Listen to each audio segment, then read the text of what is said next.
Hey everyone, it's the Knitty Professor.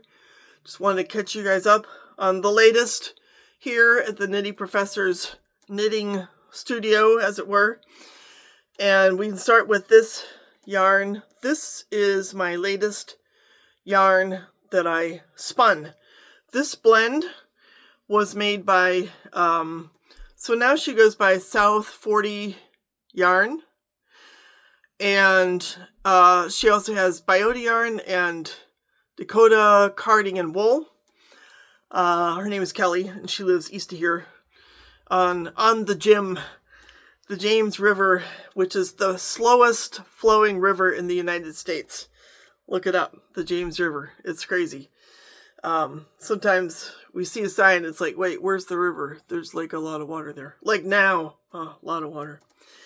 But she does beautiful carded cloud blends, and this is just, I don't know, it's one of my favorites. Now, spinning this baby up was a bit of a test for me. In fact, my thumb's a little sore, because it's got alpaca blended in with the wool, and so the staple lengths kind of vary a little bit, and sometimes I was struggling just a little bit to get the fibers to sort of stretch out and separate the way I wanted to. But the result, I am so satisfied. I don't know if you can probably tell there's a halo. There's a serious halo in this. This yarn is incredibly soft. I don't know the exact amount of alpaca that's in here, but I've never spun a yarn that is this gloriously cushiony soft. I'm really thrilled. It's my usual 3-ply. I always spin 3 thin yarns, singles, and then I do a 3-ply. That's just the habit I've gotten into now. And it always ends up being a yarn that I like. So, but this yarn I love. No idea what I'm going to make with it. I think I have some other yarns that I can blend it with fairly readily. Don't you love the barber pulling on that? I mean, it's sort of like Easter. It's got purple and light blue and some pinks and yellows, and there's a little green in here too, over on this side, and it's just fabulous. So it makes me happy. It's got some orange. Just makes me happy to be able to make yarn like this. But I have to do more to knit it up. It's interesting. I have a character in book 9 who loves to spin, and I've decided that his love will be obsessive to the point of just collecting yarn. Because I've heard people argue, this is the product. This is the product. This is what I'm making. Now, my Knitty Knotty is homemade. I actually did a video, it's been a while, on how I made my own Knitty Knotty. So my hanks are a little bit long, because I just made it like as long as I wanted instead of actually trying to fit some kind of standard size. So when I skein the yarn up, it's a little longer, but it should be 4 ounces because that's the amount of wool I start off with. So there we go. It is ready to be balled up when the time is right. Now I've heard, and I think there's something to that you don't want to ball it up until you're going to use it, because depending on the procedure that you use to do that, it can stretch, be so tightly wound on that ball that it can harm it, right? So I just keep it in hanks. But yeah, could be a pillow. Maybe, this could be the end product, right? Could use it on the airplane, leaning up against the window, and I'm done. I'm finished. And another project that I'm making progress on, and I feel good about it because it's it's complicated. It's color work. And it's a design it's not like a little Peary in a Fair Isle, but you're going to recognize this. So I've gotten to the point now where the flowers not only have leaves, but they're starting to have petals. And I am thrilled with how these colors are blending together. I think the green shows up so beautifully against that blue. So the design has a row of flowers in the bottom and a row of flowers across the lower part of the yoke. This is the design, and kind of like here, so we have golden flowers on the bottom and then pink flowers and golden birds. Well, I'm going to have orange flowers and I believe maybe yellow flowers and then pink birds. So adding another color to this design, and I'm using this Rauma Fionnuala. I was looking for a project to use this color in because I'm just obsessed. I've been wanting to have a sweater in this ultramarine for the longest time, and I figured out that Rauma actually makes it. So yeah, we've got the orange going. I decided that the lice is going to be a light blue, so the little spots are going to be this blue here. I think they harmonize beautifully, the two together. And we'll see if I use the light blue in any other way on the design. I haven't completely decided yet. That's the whole Pandora's box thing, right? But I'm really pleased with how this is coming along.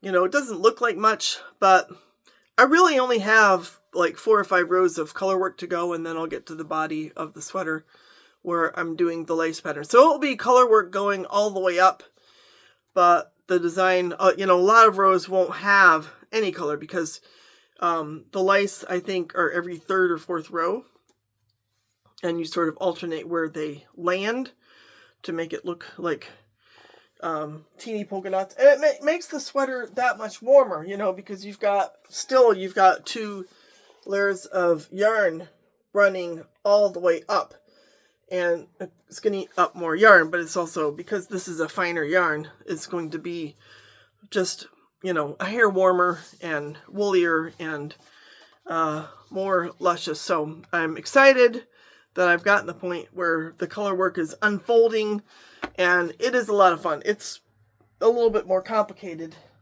than just, you know, like the cashmere sweater I've been working on with that red one. I'm just one color going up the body, very relaxing. Go back to the spinning for a second. So a friend of mine, I inherited 2 older wheels from her, and here's a bobbin. Now, she actually had these bobbins reproduced.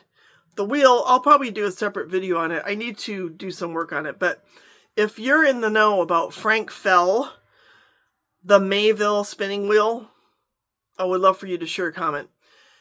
I'm not even sure how I figured out that that's what the spinning wheel was, but I figured it out because once and it probably had something to do with the research I've been doing on building spinning wheels for the current novel that getting really close, you guys. I'm waiting for a couple of blurbs. One of my beta readers just responded to me today. She said she found 4 typos, which is not surprising because I'm still in the phase where I'm weeding out those last typos, but she's going to write me a blurb, and then I'm waiting for 1 or 2 more.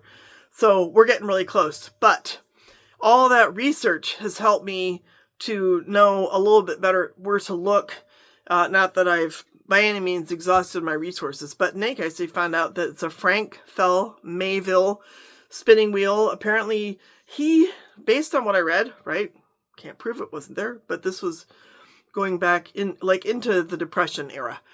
Literally was in the position to build 300 wheels a year. Now, it was a workshop, right? It wasn't just him. But still, it's a sweet little wheel. I'll show it to you, like I said at some point.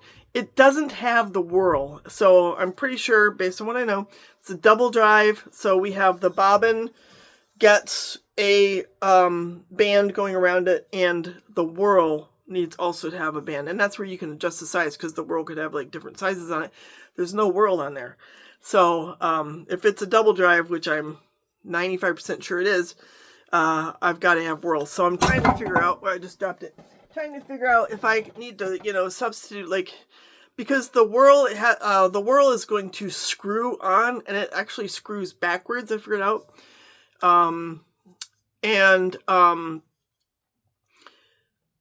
it has leather bearings, which is, you know, a sign of the whole vintage aspect of it. But I was almost thinking to myself, if I could find a flyer assembly that's the same length, and the spindle shaft could just, you know, pop into those 2 leather bearings, I may be able to go that route. So if you guys have any, like, advice, especially if you're familiar at all with this Frank Fell Mayville spinning wheel, be sure to, comment. I'd love to know more. But in any case, there was on that wheel some spun up wool. Now, in the basket, there was like, so my friend gave me a basket. These things were in her attic, and she lives in a really old house, so it's not surprising. So there was a basket of different bobbins and a little nitty-nutty in there and a couple crochet hooks and stuff. And, of course, mouse poop. And I found this thread that was wound, that's the word I need, wound around a bobbin. Not this bobbin, but one that was a little bit less destroyed. And I was like, well, this is it. It's a natural wool, obviously. And I don't know who spun it on there, but it's spun, like there's some places on here where it's just overspun. See if you can see the little coils on there. That's totally overspun. I suppose if someone was to go back and to, apply this into a S-twist, maybe some of that would come out. But I have to figure out what to do with this. Like, is this some kind of vintage leftover? I don't know. I ended up getting rid of there were a bunch of strands that had been eaten through, and I just threw them away. But the rest of it, I was able to ball up on the little nitty-nutty, and I washed it. I washed it good, because but it is kind of an interesting souvenir. And I don't know, yesterday, actually, when I made this yarn, I actually used the little pieces of this thread here to tie up this hang of yarn. So that might be a good use to put it to. Just use it for my little threads to tie off my hanks of yarn. But it is kind of a cool souvenir. It also, on the other hand, it makes me feel good that I'm capable of spinning yarn better and not having it be quite so kinked up. Now, when I first started out, I was good at kinking up the yarn. I overspun it. It has a lot to do with the tension, right? The take up. It has to be the right rate so that you neither overspin it nor underspin and just have it break. But in any case, yep, it was left on the bobbin. It's like some antique yarn, y'all. At least now it's clean. So my next spinning project, I've already decided I'm going to spin up this stuff. Now, those of you who've been with me for a while, you may vaguely recall that I bought this in Stockholm. And, I didn't see a lot of wool for spinning when I was going into the yarn stores. I love this color. It's really pretty. This does have some veg matter in it. I've already gotten some of that out. It's interesting bats. And to be honest, I'm not even sure how I'm going to pre-draft this. It's almost, I don't know. I think it's threatening to be felted, and maybe it would be a good idea to felt this. But I'm going to try to spin it. If I have poor luck at, getting little chunks of it off, I can always card it in my little drum carder that my twins gave me. So that's an option. I might let you guys know, because pre-drafting is really kind of a key to successful spinning. And I've never pre-drafted a prep that was quite like this. But here is the information. So it's the Wool Center, Ullcentrum Öland. This is the label that came with it. And, I'm glad I stumbled upon it, because like I say, I just struggled to find wool for spinning in Stockholm. Maybe the people who spin it go to fiber festivals, or maybe they're, some special, like, small towns that have it, or something like that. But all over the city, I struggled. And to be frank, I had a similar experience in Manhattan. I was like, there got to be yarn stores in Manhattan. I could only find like 2, and I'm probably missing out on something. I found a couple in Brooklyn, and there's some good ones. In Long Island, I found a couple. But yeah, sometimes I think to buy yarn, you have to know like which town to go to or which fiber festival to go to. And my last show and tell for today is just so you guys know, you can be proud of me. I'm making progress on this sock. I've shown this to you. I don't know how many videos this yarn has shown up in these stocks. I've been having some Zoom meetings and things where I can work on this. Let's see how much longer it has to get. I love this yarn. Aren't those colors fun? I mean, look at those stripies. They're just really cool. It's a nice green. I don't really have any other socks this color. In fact, I have green boots that these are going to go with perfectly. But let's see how much farther I have to go. I always knit the shaft 8.5 inches. And I think I'm over halfway. So check that out. That's, you can tell how much farther I need to go. Maybe 3 inches. Yeah, so maybe I'm up to 5.5 inches. That's how much more I have to knit. Always knit on my DPNs. Seems to work out well. And again, can you see the halo? It's got some alpaca in this yarn. So soft. So hopefully it will wear well. It does have nylon for what it's worth. But yeah. So I thought I would just kind of check in and let you guys know what's up around these parts. As I say, I'm working on book 4, getting it out very soon. Updated my website, so if you like, it is possible now to order books and the special yarn for the Ancestor on my website. That's something new that I'm trying. I look forward to having some merch down the road. I think it will be fun to have like Great Plains University t-shirts, hats, and my graphic designer, she even suggested I should have Flatlands Fiber Guild shirts. I haven't thought of a logo for that. If you guys have an idea for a logo for a Fiber Guild, shoot, be kind of interesting to get your input on that.